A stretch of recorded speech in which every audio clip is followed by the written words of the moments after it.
Mensen die het blien binnen, rijdt je het paardbuurster op shared space plakken. Automobilisten, fietsers en voetgangers maken dan gebruik van dezelfde ronde en met een goed rekening houden met elkaar. Er komen heel iets meer van zulke plakken, die soms gevaarlijk binnen van blinden. Het Beursplein en het Stationsplein in Ljouwert-Bugelieks. Gert-Jan Bouma viel hem daar onzeker. Wat lastig is dat het moeilijk is voor mij met mijn hond om mijn positie op de weg te bepalen. Omdat voetpad en fietspad is één.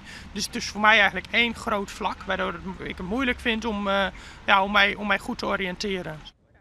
De 24-jarige Gert-Jan Bouma shot van zijn bed hou neert. Zijn hond, Noore, liet hem door de stad en is onmisbaar. Maar ik zei we het zenuwachtig van de chaos op de shared space plakken. Ja, mijn hond die zoekt altijd de stoep op. Mijn shared space gebied is er geen stoep. En dat maakt dat het voor veel blinde en ook slechtziende mensen weer wat onzeker. Ja, het geeft een beetje een onzeker en onveilig gevoel. Nevens Bouma zit de oplossing net in het werombrengen van stoepen en fietspaden, maar is het een kwestie van eergehouden van elkaar.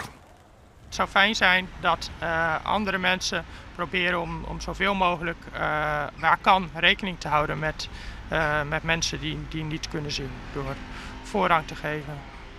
En te helpen dus? Ja, waar nodig. Ja.